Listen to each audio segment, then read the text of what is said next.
이제 100세 시대라고들 얘기를 하죠. 그래서 40대, 50대 분들 뿐만 아니라 60대, 70대, 80대 분들까지도 안티에이징에 대해서 굉장히 관심들이 높아지고 있습니다. 활발하게 활동하고 대인관계도 계속 있는데 10년이라도 젊어 보여야지 이렇게 생각하시는 분들이 많은 것 같아요. 그래서 오늘은 안티에이징에 대해서 전반적인 설명 드리고 어떤 식으로 접근하시는 게 조금 더 자연스러우면서 만족하실 수 있는지 그거에 대해서 간략하게 설명드리려고 합니다.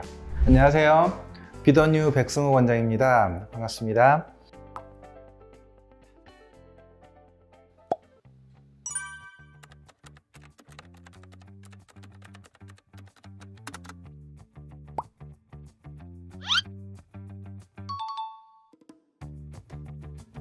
오늘부터 기억하셔야 될 세 가지가 있어요. 안티에이징의 세 가지 원칙입니다. 첫 번째, 올리고, 두 번째, 채우고, 세 번째, 핀다. 이게 안티에이징의 핵심이에요. 자, 올린다라는 거는 중력에 의해서 밑으로 떨어져 있고 느슨해져서 밑으로 처진 거는 올려줘야 돼요. 채우는 거는 나이가 들어감에 따라서 피하 지방층도 빠지고 진피층도 느슨해지고 골밀도도 감소를 하기 때문에 볼륨이 줄어들게 돼 있어요. 그 부분을 채워주지 않으면 올리는 리프팅만으로 해결이 안 돼요. 그리고 핀다. 피부에 생기는 깊은 주름들은 뭘 해도 나중에 커버가 되지 않습니다. 주름이 많으면 많을수록 저희가 나이 들어 보이게 만드는 큰 요인 중에 하나죠. 올리고 채우고 핀다. 이거를 꼭 기억해 주셨으면 좋겠습니다.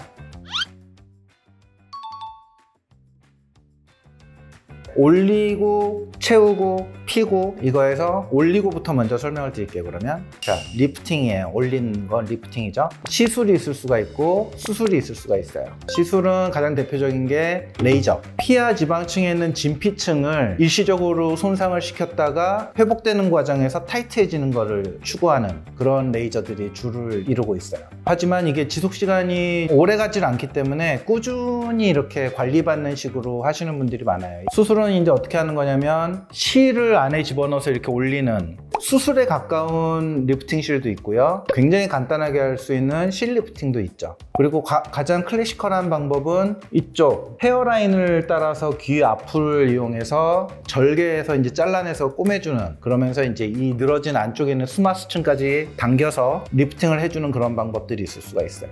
채우는 거에는 가장 쉽게 생각할 수 있는 게 필러가 있을 수가 있고요. 자가지방이 있을 수가 있습니다. 필러는 종류가 되게 많아요. 보통은 하이알루로닉 애시드라는 거를 1cc 내지는 2cc 단위로 이제 제품이 나와 있는데, 그런 것들을 국소적으로 꺼져 있는 부위 아니면 대용량으로 많이 꺼져 있거나 볼륨이 필요한 곳에다가 넣어주는. 근데 이 필러는 지속기간이 평균 1년 정도 보고 있어요. 하지만 이제 수술을 하는 어떤 그런 부담은 없기 때문에 조금 더 편안하게 하실 수는 있는 부분들이 있고요. 두 번째는 이제 지방 이식이 있죠.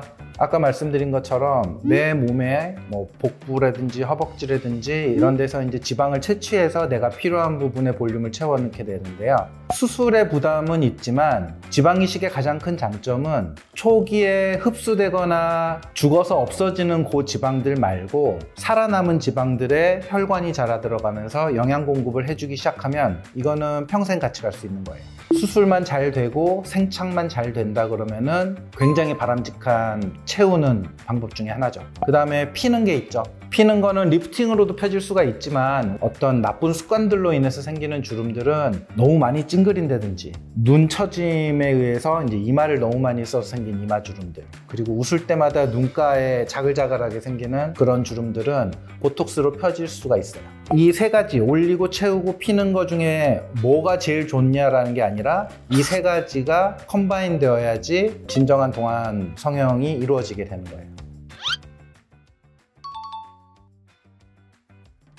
제일 많이 하시는 수술 중에 하나가 눈썹 파, 눈썹 밑 피부 거상술이라는 게 있어요. 눈썹의 아래 라인을 이용해서 절개를 가한 다음에 눈 위에 처져 내려와서 덮여 있는 그런 피부들과, 그리고 눈 바깥쪽 일부 관자놀이 가기 전 그쪽 피부가 늘어져서 바깥쪽이 이렇게 내려앉은 경우에 가장 효과적으로 피부를 제거할 수 있는 방법이에요.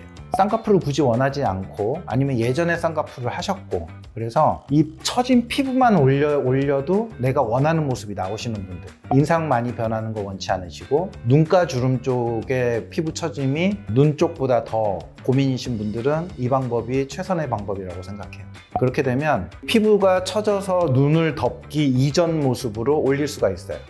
이게 내 10년 전 얼굴이야. 그리고 두 번째로 이제 생각해 볼 수 있는 수술이 하안검 수술인데요. 나이가 드시게 되면은 눈 밑을 받치고 있었던 지방이 이 앞쪽이 전반적으로 노화가 진행이 되면서 안구에 눌리기도 하고 앞쪽이 느슨해지기도 하면서 위치가 변동돼서 앞으로 이렇게 튀어나오게 되는, 그래서 눈밑이 이렇게 불룩하게 우리가 아이백이라고 부르는 그런 것들을 만들게 돼요. 그러면 굉장히 나이 들어 보이고 심술 맞아 보이고, 선글라스 꼈을 때 선글라스 아랫부분에 자꾸 내 아래 눈꺼풀이 닿고 이런 부분들이 생길 수가 있어요. 그래서 하안검 수술도 굉장히 많이 하시는 동안 성형 중에 거의 시작이라고 보시면 돼요.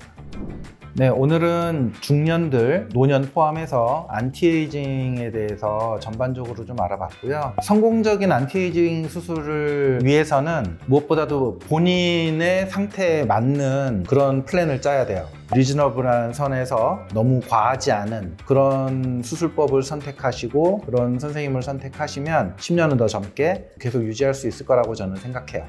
이게 내 10년 전 얼굴이야. 추가적으로 궁금하시거나 뭐 질문 있으시면은 아래 댓글로 많이 남겨주시고요. 항상 좋아요, 구독 꼭 눌러주셨으면 감사드리겠습니다. 나한테 맞는 안티에이징 시술로 우리 다 젊게 살아요.